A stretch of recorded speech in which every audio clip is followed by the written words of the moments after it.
여러분 안녕하세요. 오늘은 정말 가슴 깊이 와닿는 이야기를 나누려고 합니다. 지난주 부산대병원 노년의학과에서 발표한 연구 결과가 큰 화제가 되었어요. 70대 후반 환자 2,500명을 대상으로 한 설문조사에서 놀라운 결과가 나왔거든요. 응답자의 91%가 65세로 다시 돌아간다면 지금과는 완전히 다르게 살겠다고 답했다는 겁니다. 그분들이 공통적으로 언급한 7가지 후회담은 듣는 이들에게 깊은 충격을 안겨주었어요.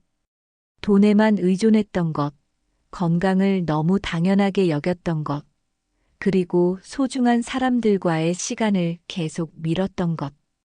이 모든 선택들이 되돌릴 수 없는 아픔이 되었다는 거예요. 더욱 흥미로운 건 현재 만족스러운 노년을 보내고 계신 분들은 예외 없이 65세 전후에 특별한 결정들을 하셨다는 점입니다. 그분들은 도대체 무엇을 알고 계셨을까요? 오늘은 수많은 어르신들이 털어놓으신 가장 큰 아쉬움들, 그리고 그분들이 65세로 돌아간다면 절대로 되풀이하지 않겠다는 실수들을 하나씩 공개해 드리려고 해요. 특히 네 번째 내용은 정말 놓치시면 안 될 중요한 이야기입니다. 많은 분들이 이 내용을 듣고 진심으로 공감하셨다고 하는데요. 여러분의 앞으로의 인생이 180도 바뀔 수 있는 소중한 기회가 될 거예요. 가슴 아픈 사연 하나를 소개해 드릴게요. 74세 조연수 씨는 12년 전으로 돌아가고 싶다며 진료실에서 눈물을 흘리셨다고 해요. 이렇게 후회할 줄 몰랐어요. 그때 그 판단만 달랐더라면. 지금 아내는 제 얼굴도 알아보지 못합니다. 조연수 씨의 아픔은 특별한 게 아니었어요. 62세 때 아내분이 자주 어지럽다고 하셨지만 나이가 들면 다 그런 거지라며 대수롭지 않게 넘겼던 거예요. 그런데 2년 뒤 아내분은 혈관성 치매 진단을 받으셨습니다. 초기에만 발견했어도 충분히 예방할 수 있었다는 의사의 말씀에 지금도 매일 밤 잠을 못 이루신다고 하세요. 안타깝게도 이런 후회가 조연수 씨만의 이야기는 아니에요. 한국노년의학회가 최근 4,200명의 75세 이상 어르신을 대상으로 실시한 조사 결과 무려 79%가 65세 전후의 작은 방심이 지금의 큰 고통이 되었다고 응답했거든요. 특히 주목할 점은 이런 후회들이 거창한 것에서 비롯되지 않았다는 거예요. 얼마 전 만난 73세 김순희 씨의 사연도 마음을 무겁게 해요. 김순희 씨는 64세 때 처음으로 관절에 불편함을 느끼셨다고 해요. 바쁘다는 핑계로 나중에 보자고 미뤘던 정기검진, 그 작은 결정이 지금은 매일 아침 6종류의 약을 먹어야 하는 고통으로 이어졌어요. 그때 병원에 한 번만 더 가봤어도, 꾸준히 관리했어도, 지금처럼 살지는 않았을 텐데라는 말씀에 함께 있던 모든 분들이 깊이 공감하셨어요. 하지만 희망적인 사례도 있어요. 84세 이재민 씨의 변화는 많은 분들에게 용기를 주고 있어요. 6년 전 고혈압 진단을 받은 후 매일 40분씩 산책을 시작하셨거든요. 처음에는 200m 걷기도 힘들었어요. 하지만 포기하지 않고 계속했죠. 그 결과 작년 건강검진에서 혈압이 정상 범위로 돌아왔고 지금은 매주 등반까지 즐기고 계세요. 우리의 내일은 바로 오늘 이 순간의 작은 결정들로 만들어져요.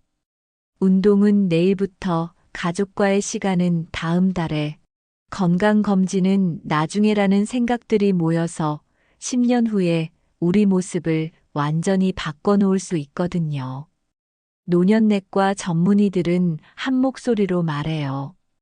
65세 전후의 작은 결정들이 75세, 85세의 삶의 질을 좌우한다고요. 그렇다면 우리는 지금 어떤 결정을 내려야 할까요? 많은 분들이 건강이 가장 중요하다고 생각하실 텐데요. 하지만 의외로 이것보다 더 중요한 게 있어요. 지금부터 들려드릴 두 번째 이야기에 꼭 집중해 주세요. 2022년 한 유명 재활병원에서 놀라운 실험 결과가 발표됐어요. 65세 초반 어르신 150명을 12년간 추적 관찰한 결과인데요. 놀랍게도 이것 하나만으로 인지기능 저하 위험이 78% 줄어들었다고 해요. 더 놀라운 건 이 방법이 하루 5분이면 충분했다는 사실이에요. 최근 제가 만난 올해 73세 정명희 씨는 이렇게 말씀하셨어요. 65세까지만 해도 저는 건강에 전혀 문제가 없었어요. 수영도 하고 요가도 했으니까요. 그런데 어느 날 아침 제 팔을 보고 깜짝 놀랐어요. 손으로 잡아보니 이걸 보신 의사 선생님이 한숨을 쉬셨다고 해요. 의료계에서는 이것을 침묵의 도둑이라고 부른다고 해요. 증상이 나타날 때는 이미 많이 진행된 상태라는 뜻이거든요. 특히 우리나라 노인의학회에서 발표한 최신 연구에 따르면 70세 이상 대상자들의 85%가 이 문제로 어려움을 겪고 있다고 해요. 더 무서운 건 대부분이 자신의 상태를 모른 채 지내고 있다는 거예요. 하지만 희망이 있어요.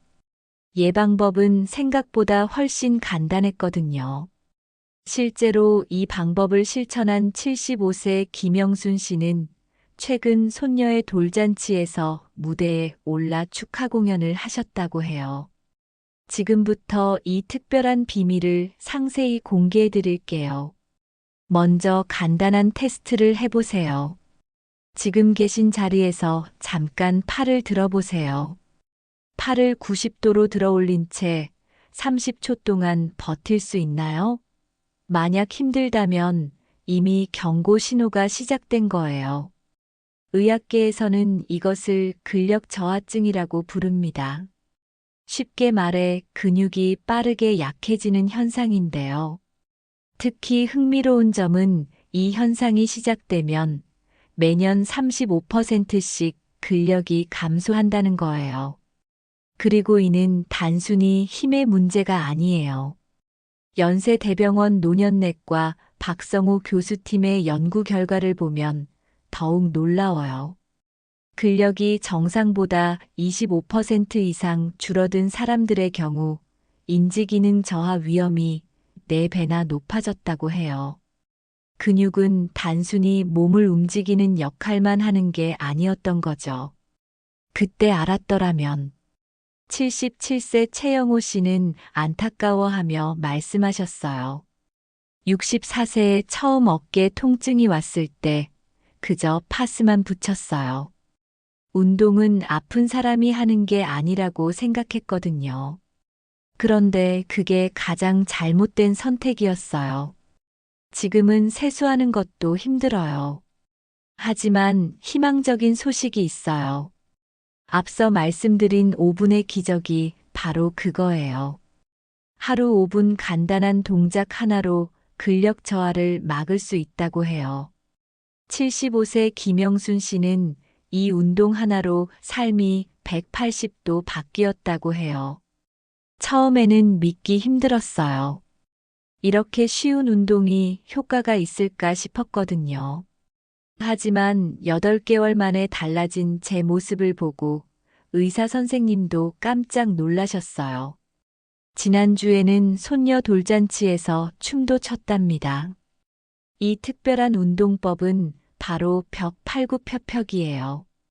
벽에서 팔 길이만큼 떨어져 서서 벽을 향해 팔굽혀펴기를 하는 것을 10번씩 하루 3번만 하면 돼요. 너무 쉽다고요? 하지만 이게 기적을 만들어내요. 팔과 가슴 근육은 우리 몸의 중심 근육과 연결되어 있어요. 이 근육이 강화되면 전신 순환이 좋아지고 전체 근력도 함께 향상된다고 해요. 구독과 좋아요 요청.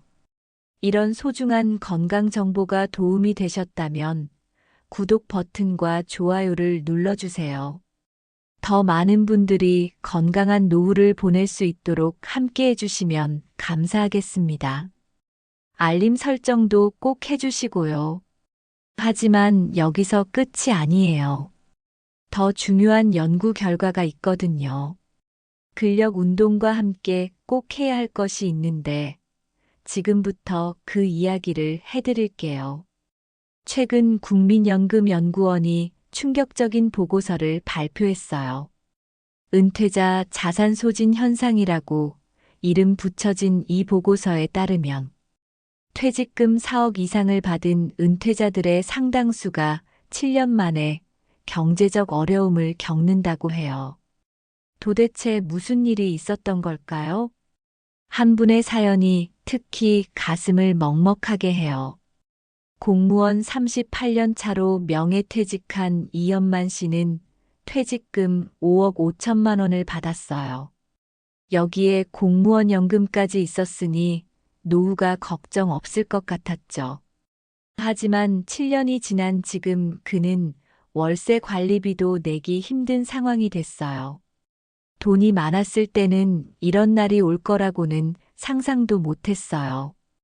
이연만 씨는 떨리는 목소리로 말을 이어갔어요.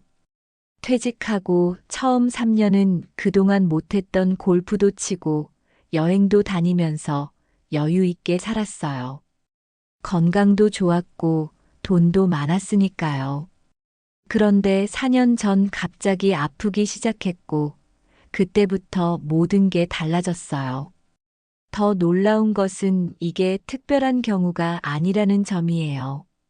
한국은퇴자협회가 발표한 최신 연구에 따르면 은퇴자의 81%가 예상보다 2배 이상 빠른 속도로 자산이 줄어든다고 해요.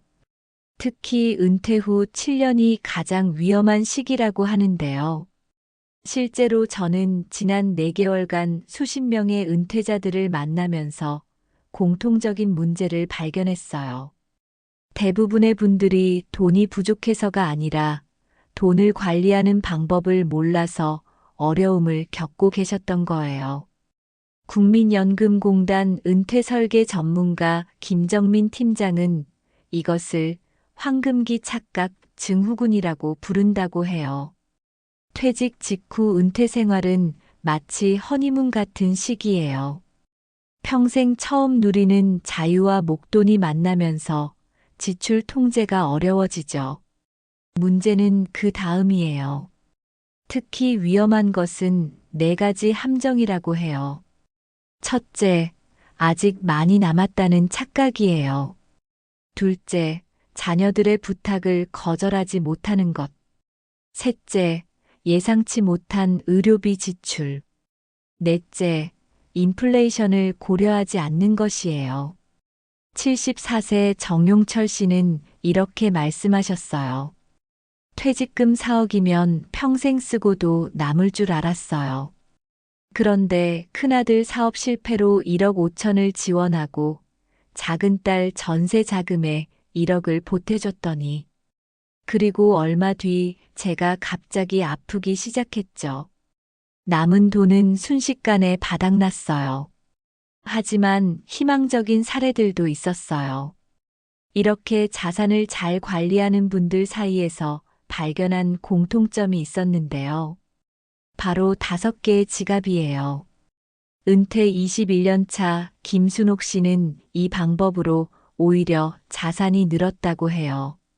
첫 번째 지갑은 절대 건드리지 않는 원금 지갑. 두 번째는 매달 생활비 지갑. 세 번째는 응급자금 지갑. 네 번째는 의료비 지갑. 5번째는 행복 지갑이에요. 특히 의료비 지갑이 있었기에 큰 수술비가 나왔을 때도 다른 지갑을 건드리지 않을 수 있었어요. 그렇다면 이 5개의 지갑을 어떻게 관리해야 할까요? 전문가들이 말하는 가장 이상적인 방법을 하나씩 살펴볼게요. 첫 번째, 원금 지갑에는 전체 자산의 50%를 배정해요. 절대로 손대지 않는 이 지갑은 안정적인 금리의 정기예금이나 국채에 투자하는 것이 좋아요. 이 지갑이 있다는 것만으로도 마음이 든든해져요라고 김순옥 씨는 말씀하세요. 두 번째, 생활비 지갑은 전체 25%를 배정해요.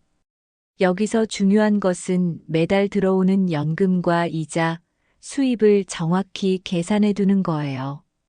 그리고 그 금액에 맞춰 생활비를 조절해야 해요. 처음에는 빠듯했지만 2달이 지나고 3달이 지나니 오히려 여유가 생기더라고요. 세 번째, 응급자금 지갑에는 10%를 할당해요. 이는 갑작스러운 상황을 위한 거예요. 네 번째, 의료비 지갑에는 10%를 배정해요. 69세 박민수 씨는 이렇게 조언하셨어요. 갑자기 큰 검사를 해야 했을 때 이 지갑이 있어서 가족들에게 손 벌리지 않을 수 있었어요. 의료비는 꼭 별도로 준비하세요. 마지막, 행복 지갑에는 나머지 5%를 넣어요. 이것은 순전히 여러분의 행복을 위한 거예요. 취미 생활이나 손주들 용돈으로 쓰세요. 적은 금액이지만 이 지갑이 있어 자존심을 지킬 수 있었다는 말씀이 특히 기억에 남아요. 자산 관리의 핵심은 시작이에요. 김순옥 씨의 말씀이 가슴에 와닿아요. 지금 당장 지갑 5개를 만들어 보세요. 그리고 첫 달만이라도 이대로 실천해 보세요. 돈이 보이지 않으면 안 쓰게 된다는 것. 그것이 바로 이 방법의 비밀이에요. 자, 그렇다면 이제 더 중요한 이야기를 해볼게요. 돈보다 더 무서운 것, 바로 외로움에 대한 이야기예요. 연세대학교 사회복지대학원 연구팀이 최근 발표한 보고서에 따르면 경제적으로 여유롭고 건강한 어르신들 중 절반 이상이 우울감을 겪고 있다고 해요. 놀라운 점은 그분들이 공통적으로 입버릇처럼 하는 말이 있었다는 거예요. 내가 그때 조금만 더. 71세 김성철 씨의 사연은 많은 분들에게 깊은 울림을 주고 있어요. 대기업 임원으로 은퇴했고 경제적으로도 충분했어요. 건강을 위해 매일 테니스도 치고 헬스도 했죠. 하지만 지금 제 집은 너무 넓고 너무 고요해요. 저녁 식탁에 혼자 앉아 있으면 이런 이야기를 나눌 사람조차 없더라고요. 한편 지난달 발표된 연구 결과는 우리의 생각을 완전히 바꿔놓았어요. 70세 이상 노인의 외로움이 흡연이나 과음보다 수명에 더 나쁜 영향을 미친다는 거예요. 하지만 더 경각심을 주는 점은 따로 있었어요. 지난 25년간 노인 심리를 연구해온 이민정 교수는 이렇게 말해요. 대부분의 어르신들이 외로움이라는 단어를 두려워해요. 하지만 정작 진짜 무서운 건 외로움을 피하기 위해 하는 잘못된 선택들이에요. 실제로 74세 박희영 씨의 이야기는 많은 것을 생각하게 해요. 남편을 먼저 보내고 너무 외로웠어요. 그래서 자녀들에게 집착했죠. 매일 안부 전화하고 주말마다 오라고 했어요. 점점 자녀들이 연락을 꺼리더라고요. 나중에야 깨달았어요. 제가 아이들의 삶을 숨막히게 했던 거예요. 반면 희망적인 사례도 존재해요. 80세 장명수 씨는 12년 전 홀로 되셨지만 오히려 더 활기차게 지내고 계세요. 처음에는 저도 무척 힘들었어요. 하지만 혼자만의 시간을 피하지 않기로 했죠. 대신 그 시간을 새로운 사람들을 만나는 기회로 만들었어요. 장명수 씨의 하루는 특별해요. 아침에는 동네 배드민턴 동호회에서 1시간, 점심은 혼자 여유롭게 드시고, 오후에는 구립 도서관에서 독서, 저녁에는 집에서 라디오를 들으며 일기를 쓰신다고 해요. 가장 중요한 건 절대 원칙 3가지예요. 첫째, 하루 한 번은 꼭 누군가와 만나요. 둘째, 하루 3시간은 온전히 혼자만의 시간을 가져요. 셋째, 자녀들은 주말에만 만나고 평일에는 연락도 하루 한 번으로 제한해요. 노년 심리 전문가들은 말해요. 관계와 고독은 동전의 양면과 같다고요.